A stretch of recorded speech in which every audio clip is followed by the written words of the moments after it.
Danny Smalley had the extreme misfortune of living near a Koch Industries underground pipeline that ran through Texas.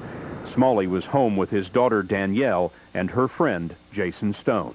Then I heard a giant explosion. I ran around hoping that it wasn't my child and Jason that had been hurt in it. Their truck set off a cloud of butane.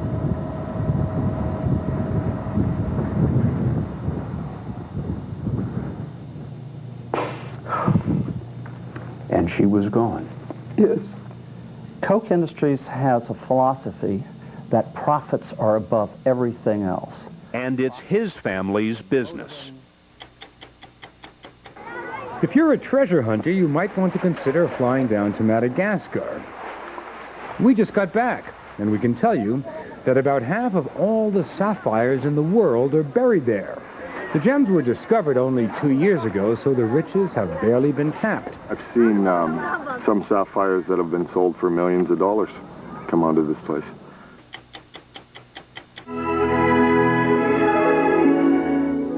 Since our first meeting, Misha, now an American citizen, has branched out from dance. He starred in several motion pictures, but mostly as a Russian ballet dancer. And there was Broadway and television. Today, there's even Baryshnikov the businessman with his own line of dancewear. But at bottom, it all comes back to Misha the dancer and to something I couldn't imagine. I'm as nervous performer as I was 20 years ago. As nervous a performer? Yeah. When you were here last night, you were nervous? Oh my God, I was ready to throw up before the performance, really. I was so nervous. I'm Dan Rather. I'm Bob Simon. I'm Charlie Rose. I'm Vicki Mabry. I'm Scott Pelley. I'm Mike Wallace. Those stories and Charles Grodin tonight on 60 Minutes 2. 60 Minutes 2 is sponsored by The Hartford. Bring it on. The rest to be divided between my wife Alexis and my first wife Ellen. To my wife Alexis, I leave my estate, including the condo in Boca and my yacht, Love Affair. And to my first wife Ellen, I leave my universal life insurance policy from Hartford Life. Now more than ever, smart estate planning can really pay off. Estate planning from the Hartford. Bring it on.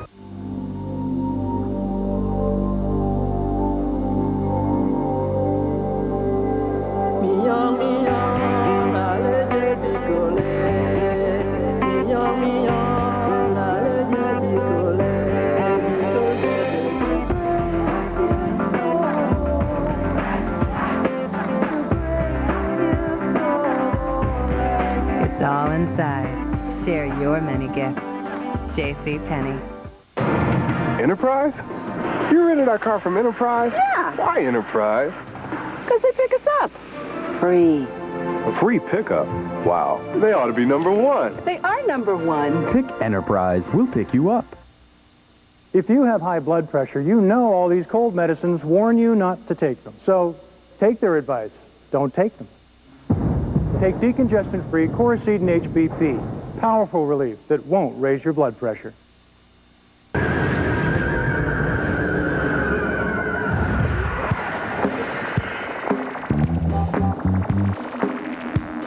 The next generation of wireless communication is here, and technologies from Agilent are helping make it all possible.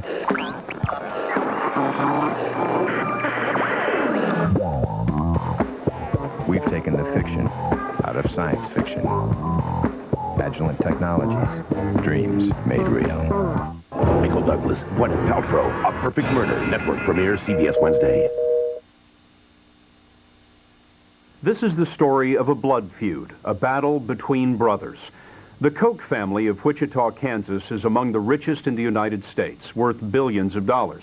Their oil company, Koch Industries, is bigger than Intel, DuPont, or Prudential Insurance, and they own it, lock, stock, and barrel.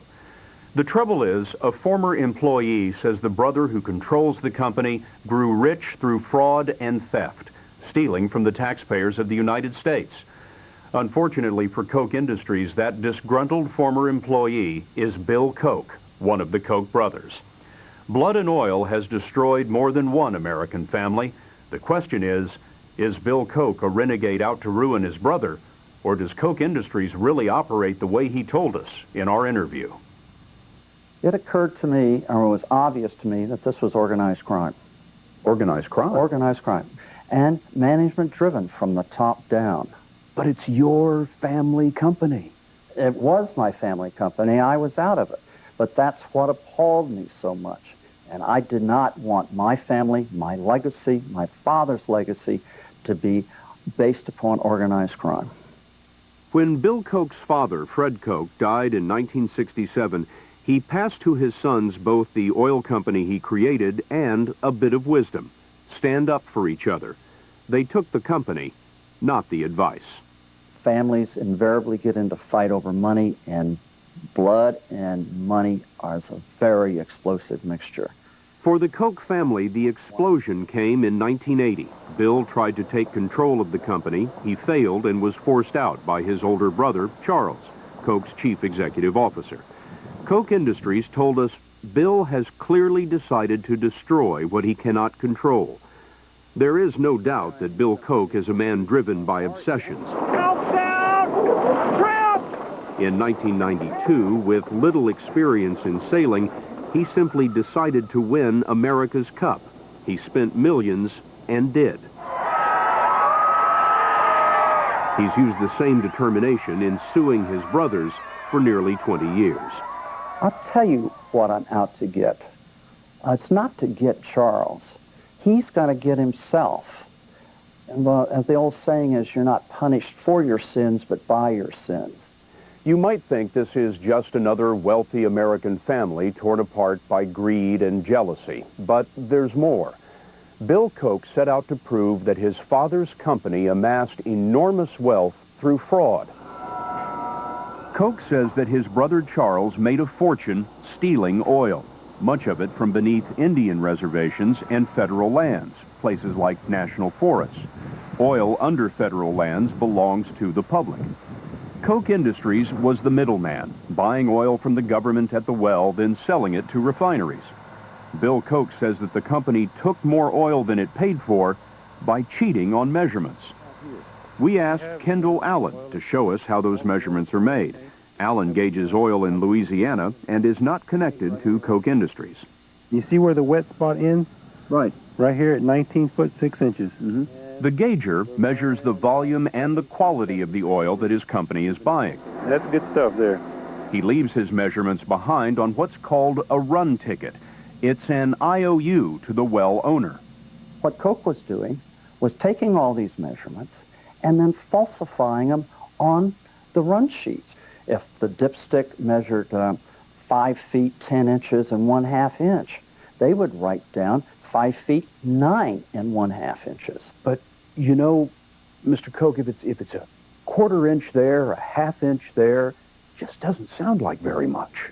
Well, that was the beauty of the scheme, because if they're buying oil from 50,000 different people and they're stealing 2 barrels from each person, what does that add up to? 1 year, their data showed they stole 1.5 million barrels of oil. Bill Koch filed a lawsuit in federal court claiming that much of the oil collected by Koch Industries was stolen from federal lands. At the trial, 50 former Koch gaugers testified against the company, some in video depositions. They said Koch employees had a name for cheating on the measurements. We in the company referred to it as the Koch method because it was a system for cheating the producer out of oil. Why were you measuring oil the Koch method, which you've testified that in your mind you were stealing oil? Because I wanted to keep my job. I believe that what I was doing was stealing oil, and I don't feel good about it. It bothered me. It bothered me all the time I worked there about the way that we were being forced to work oil. You were expected to get out there and get this oil for them and not be short. And the only way you not be short is to steal oil. Phil DuBose should know. Before he was laid off, he had spent 27 years at Koch Industries. He rose to become the manager of all the Koch gaugers in 4 states. You know, nobody ever got in their way, and it was just a license to print money. General impression was that what we were doing was okay. Charles Koch, the head of the company, testified that his gaugers weren't stealing, they were making adjustments to compensate for irregularities like sludge or water in a tank. There's always a problem with accuracy in the oil field, in measurements.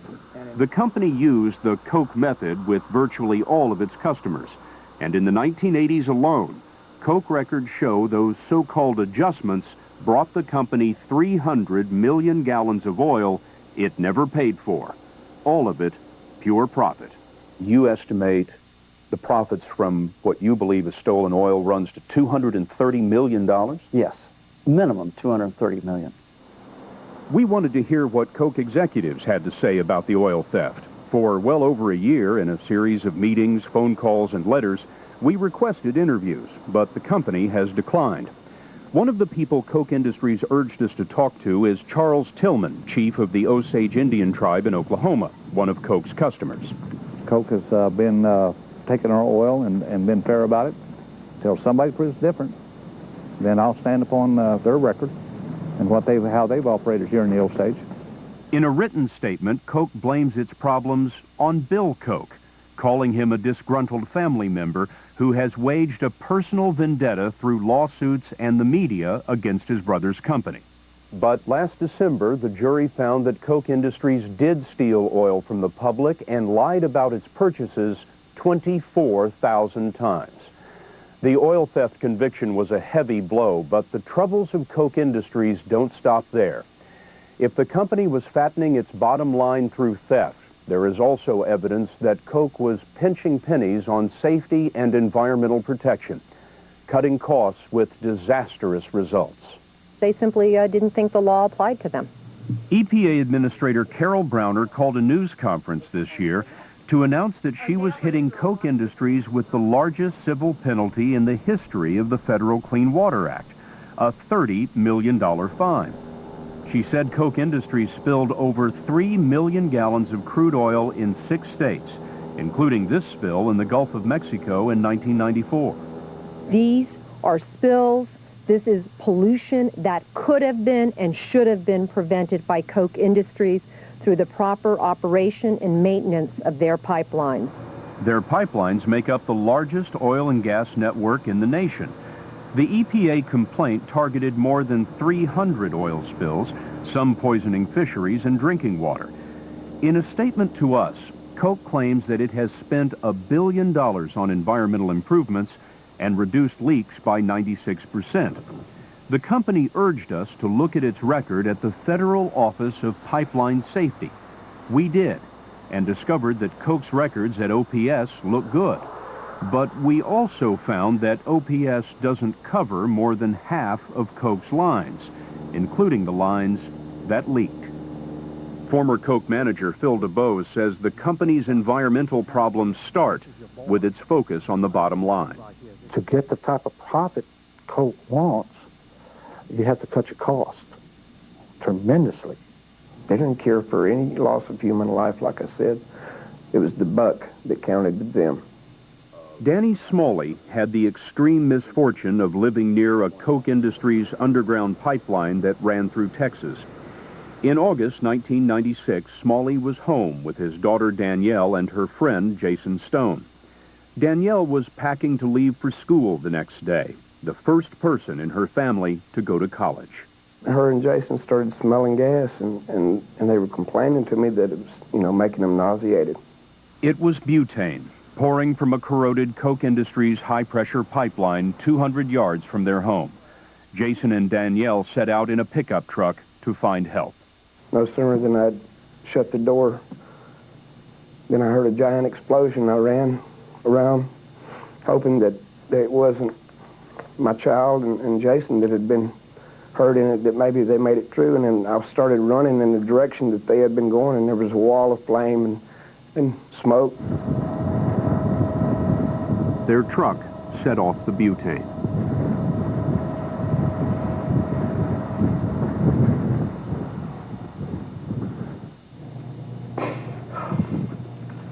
And she was gone. Yes. I think about it every day and every night. I have flashbacks. It doesn't go away. And it taints the memory of my child because of the way I've seen her last. It makes it ugly, and she wasn't ugly. Danny Smalley filed suit against Koch Industries.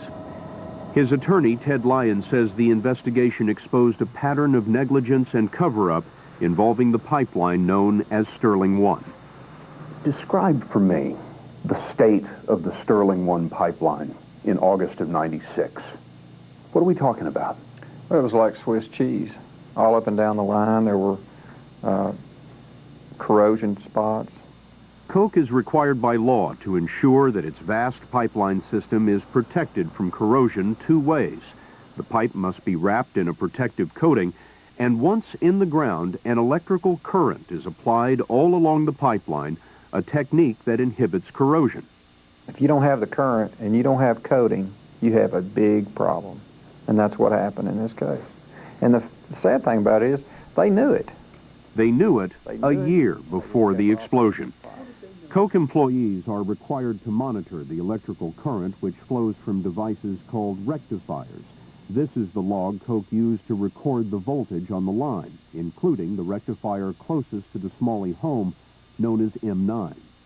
What does he find on the M9 rectifier? That's the key rectifier. He writes down on it, meaning it's out of service. It is providing absolutely no protection for that line. Look at what Lyon discovered when he examined all of Koch's inspection reports. This is the copy of Koch's original report on rectifier M9. Now look at the copy the company made available for federal safety inspectors. The word down has been erased, and normal readings are written in. What does the federal regulator reviewing the company's records see? He sees that it's working fine, that it's not down. Because somebody changed the record? Correct.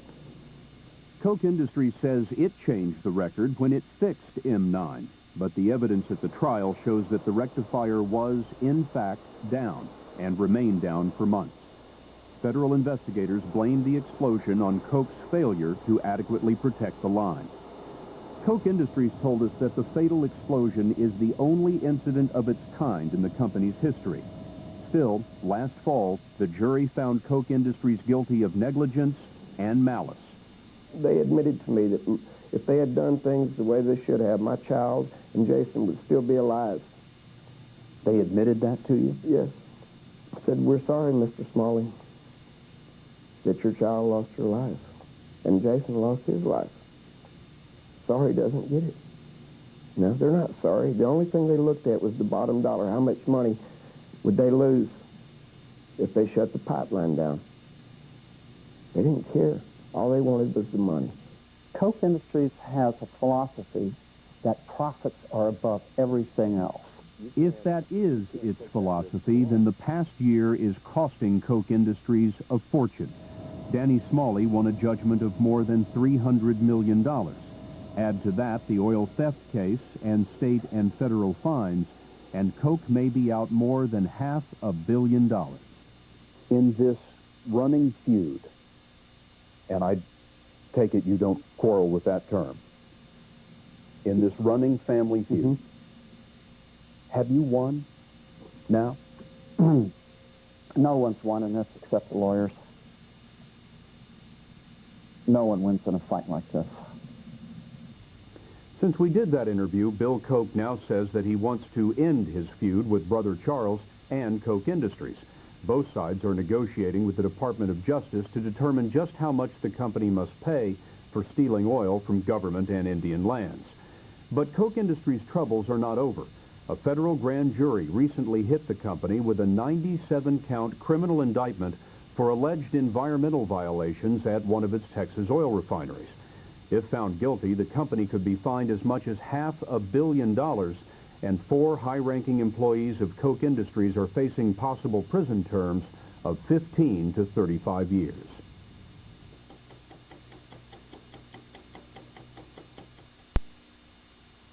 If you're a treasure hunter, you might want to consider flying down to Madagascar. In case you've forgotten your high school geography, That's an island in the Indian Ocean about twice the size of California. We just got back, and we can tell you that about half of all the sapphires in the world are buried there. The gems were discovered only 2 years ago, so the riches have barely been tapped. But we should also tell you that you'll need a strong stomach, because Madagascar is one of the poorest, most heart-wrenching places in the world. And if you decide to take the trip, you'll be pretty much on your own. Welcome to Analasu, population 100,000 or thereabouts. No one really knows. There's no electricity, no water, no sanitation. You might think you were in a refugee camp in some war-torn country. But everyone here chose to come, some from villages hundreds of miles away. And everyone shares the same dream, striking it rich in sapphires. Gilo is a prospector, and the bucket at the end of that rope holds the stuff that his dreams are made of. After 4 months of digging, Gilo has found one sapphire. He got $200 for it. You think you're going to leave here a rich man? He said he's a little bit skeptical. Gilo's mine is small, so small that his kid brother actually does the digging for hours at a time, 50 feet down in the dark. Some of the mines are a bit bigger, but it doesn't take much for the fragile walls of those shafts to give way, burying the diggers alive, turning the mines into graves. The technology of sapphire mining in Madagascar consists of a shovel and a strong back. The diggers claw rocks out of the earth, then haul them down to the river, which pulses with the rhythm of hope. Hope that among all those stones, there might be just one that sparkles. But even that stone will not spell treasure, at least not for these people who know so very little about the true value of what they find. How much does he want for this? That's 200,000 Madagascar francs. How much is that in dollars or francs? $30. $30 is almost 2 months' pay for the average Malagasy, but when the sapphire finds its way to the gem markets of Bangkok or Tel Aviv, it could fetch 100 times that. And that's the kind of markup that's lured fortune hunters from far away. I've seen some sapphires that have been sold for millions of dollars come onto this place, you know. Dave Schaefer worked for a Canadian-Israeli mining venture that's been looking for sapphires in Madagascar for 4 years without much success. It's the last frontier. That's a phrase often used in connection with the Wild West 150 years ago. Have a look. There it is. It's all driven by sapphires. The diggers sell their stones to small-time buyers who sell them to bigger buyers who export them to gem markets in Asia and Europe. There's a lot of cash here, but you'll have a hard time finding a cop or a court. That means that people in the sapphire business, like Dave and his Israeli partner, Dror Moradov, have to take care of themselves. I do carry a handgun. Do you have it with you now? Yes, I do. Let's see. That's a pretty hefty handgun. Well, in South Africa where I bought it, it was described as a woman's gun. I wouldn't want to know that woman. In his line of work, Father Joseph Shea is armed only with the Bible. He left Boston to become a missionary in Madagascar 40 years ago. He sees through the dreams right into the future. The majority of those little kids are not going to get enough to eat. They're certainly not going to get any medical treatment. And when the very smallest little contagion comes in and touches their lives, they're going to pass away. I mean, death is a way of life here. But Father Shea prays that sapphires could change that way of life for the better. What do you think when you see a town like this sprouting out of the prairie the way it has? I think that, you know, miracles do happen. Is this a miracle? Oh, yeah, sure. It has the potential of bringing a level of prosperity to Madagascar, of answering some of the needs that these young people have. That's the way Didier Ratsiraka, the country's president, sees it too. How do you feel when you hear people compare what's happening in Madagascar to the gold rush in the United States? I feel proud. Why not? After all, the experts estimate Madagascar could ship up to $500 million worth of sapphires to the world market every year. Taxes on all those gemstones could build a lot of roads and schools and hospitals in a poor country. Problem is, the authorities collect only a small fraction of the taxes because most of the sapphires just disappear from Madagascar without leaving the tiniest trace. It seems that a lot of foreigners are getting very rich from sapphires in Madagascar, but poverty here is as bad as ever. Yes, yes. Do you feel like foreigners are exploiting you again? Yes, of course, foreigners are exploiting Madagascar, but we are exploiting foreigners too.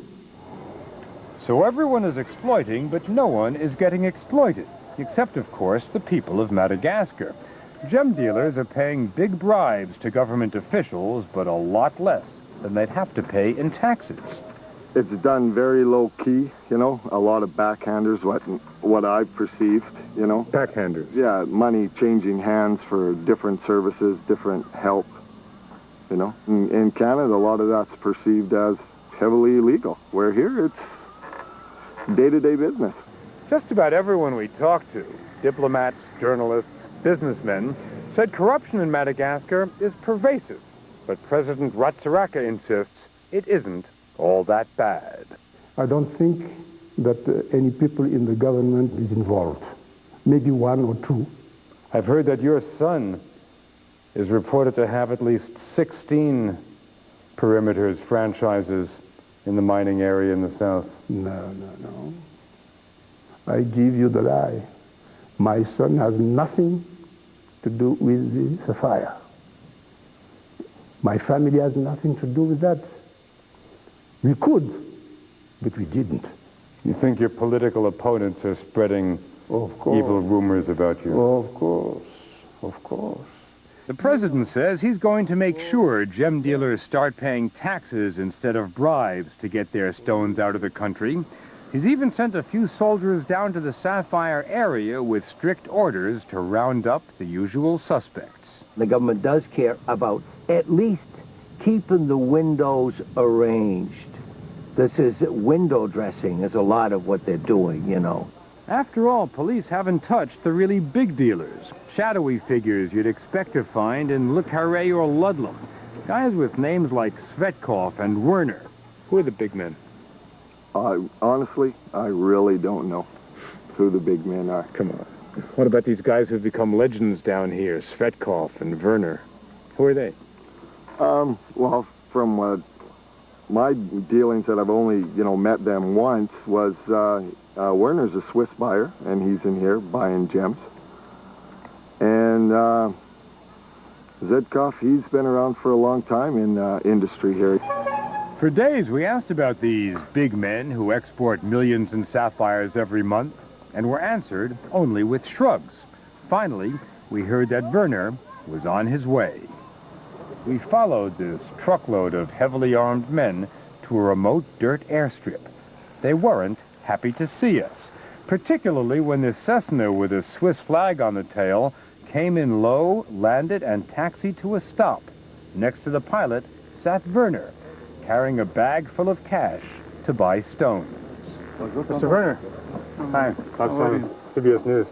We're doing a story on Madagascar for American television. What brings you to town? Buying gemstones. Yeah. What's it like doing business here? I like it, yeah. It's good, yeah.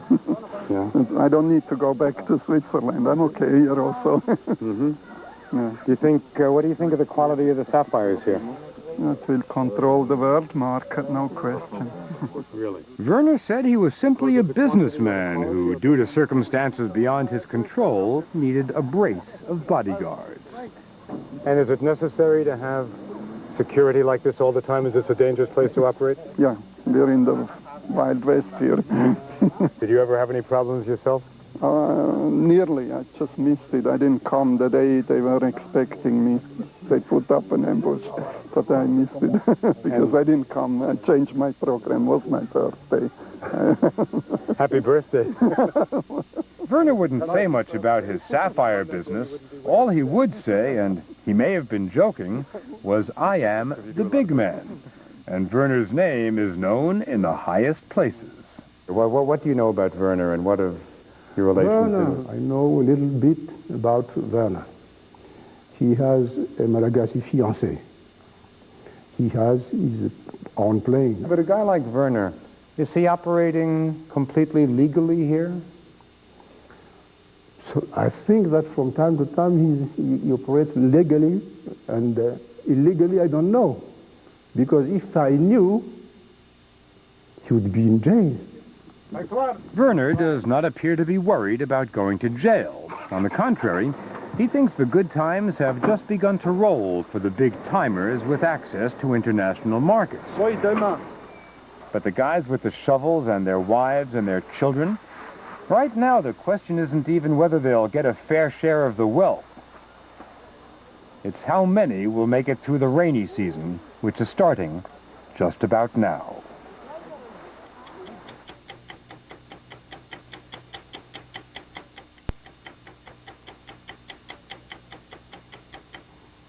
In tonight's 60 Minutes Classic, we revisit a dancer who, when we first profiled him back in 1979, was considered the finest male ballet dancer in the world.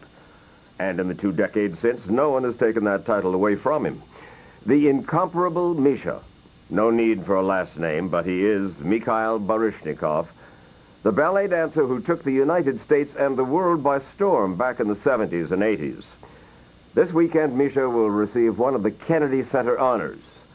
Now 52, Misha has, of course, hung up his classical ballet slippers, but he has not given up dancing, for in the past decade, he has redefined himself, abandoning classical ballet in favor of modern dance.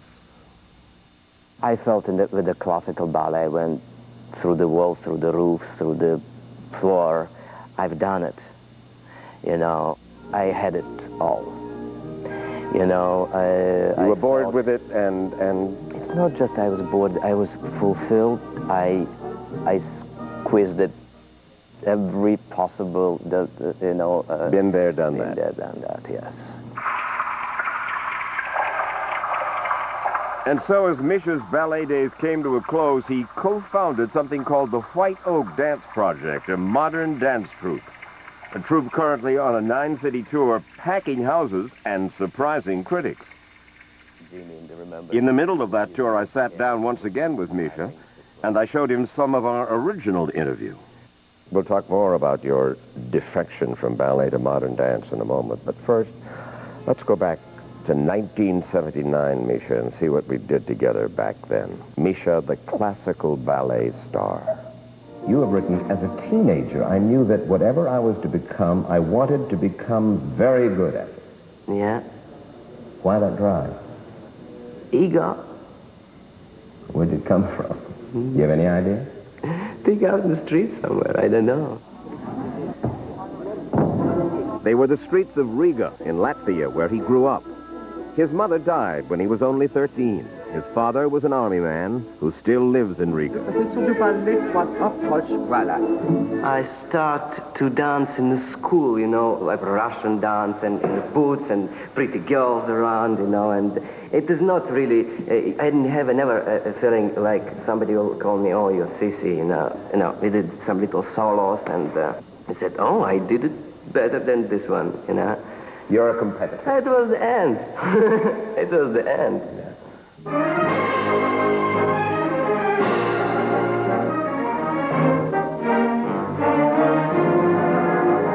In fact, it was the beginning, for on a visit to Leningrad when he was 15, he took an examination to the Vaganova Ballet School, the training institute for the famed Kirov Ballet, and was promptly accepted.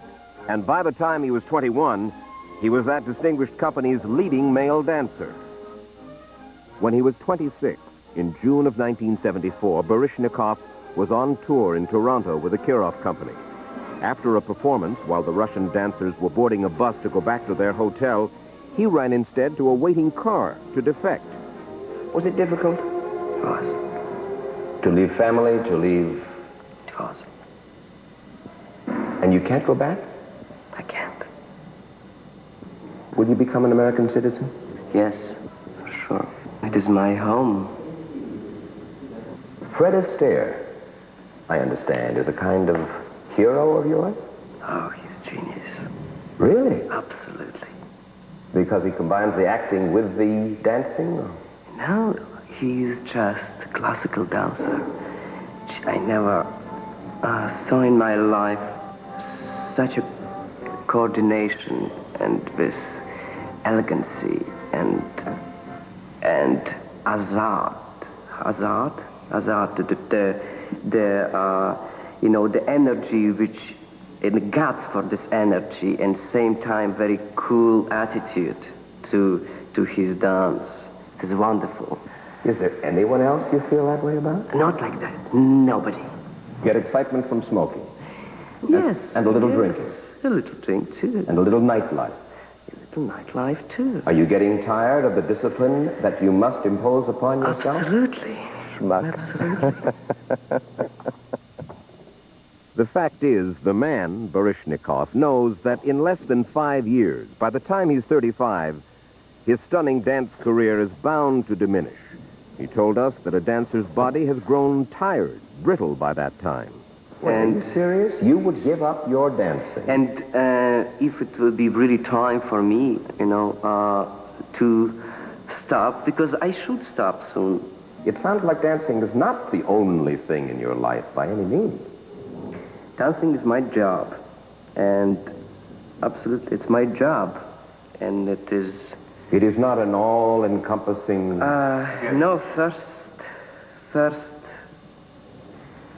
thing in my life, it is my own life. My friends, my books, my dogs, my bottle of wine, my music, my house, my mood, and everything else.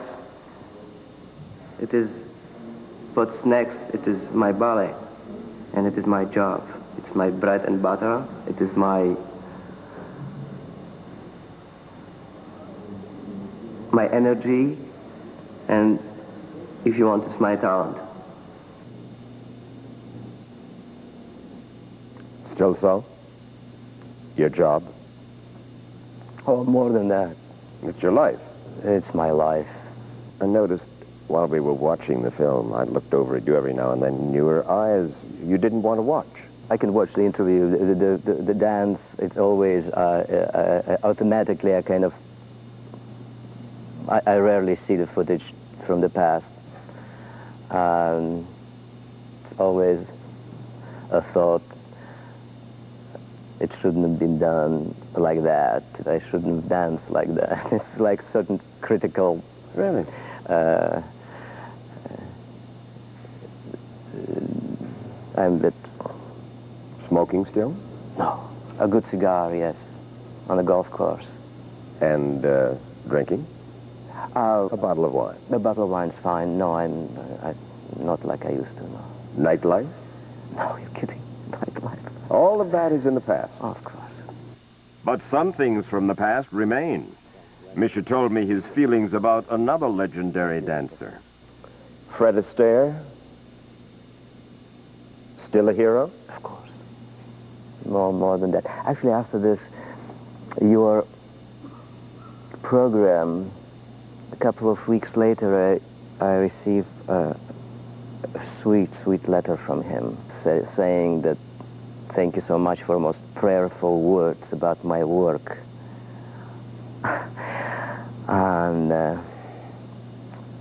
And I sent him a note back. It's one of my first letters in English I composed. Just more like a postcard that I was so flattered to receive from him. You never did dance with him, though? No. Since our first meeting, Misha, now an American citizen, has branched out from dance. He starred in several motion pictures, but mostly as a Russian ballet dancer. And there was Broadway and television.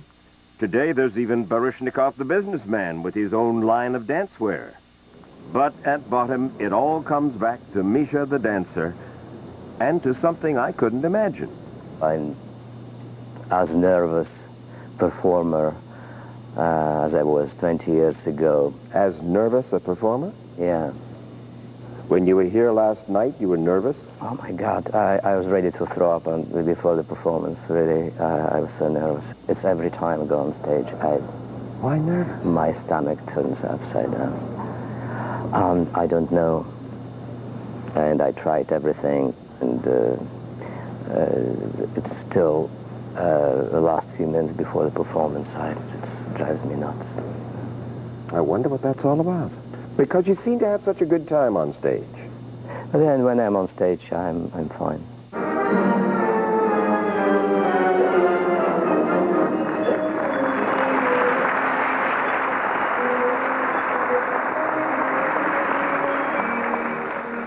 For here, he is once again in control.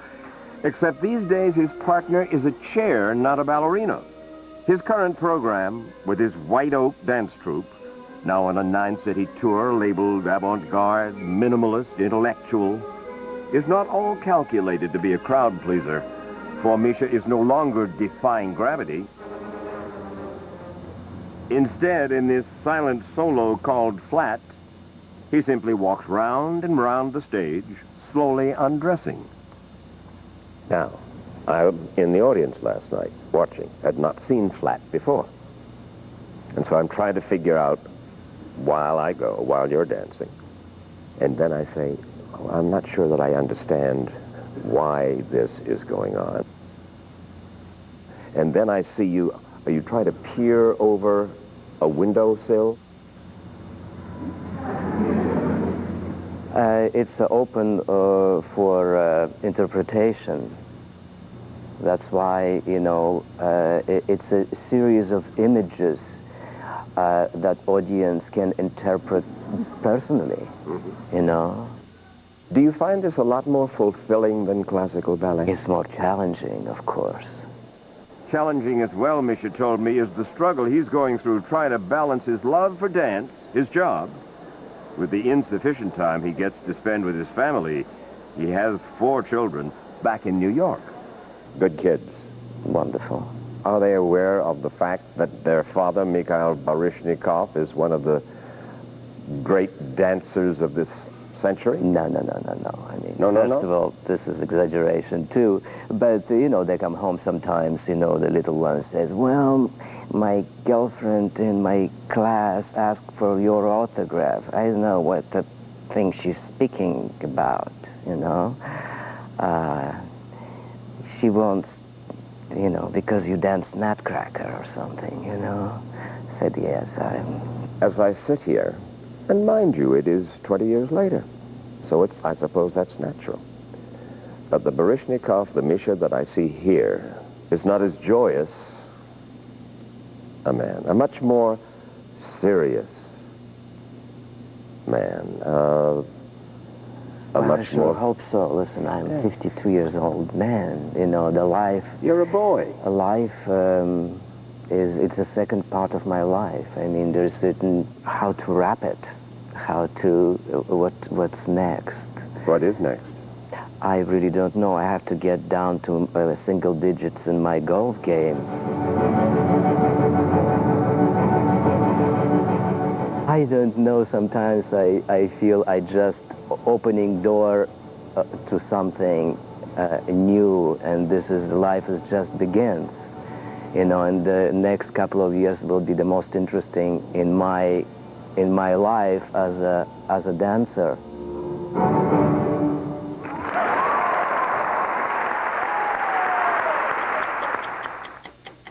60 Minutes 2 will continue in a moment.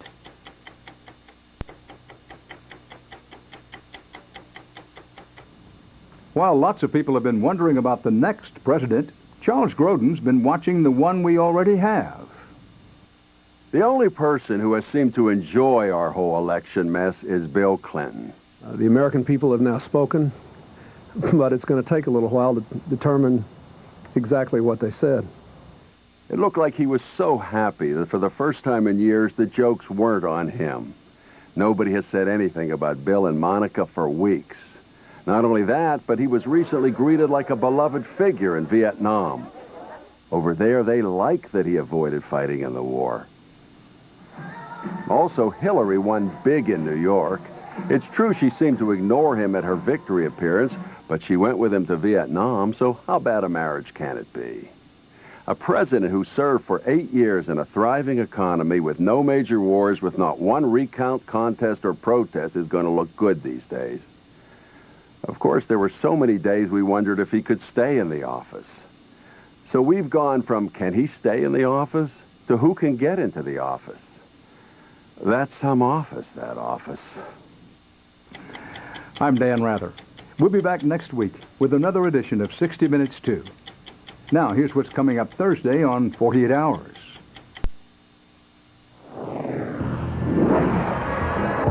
That's not happiness to see me, is it? He was waiting for me. He knows. You did not meet my wife by chance. What are you saying? It was a con, and my wife is the grand prize. For what? You got a box big enough to hold $500,000. For? Killing my wife. Michael Douglas, Gwyneth Paltrow, Viggo Mortensen. That's not happiness to see me, is it? A Perfect Murder, network premiere CBS Wednesday.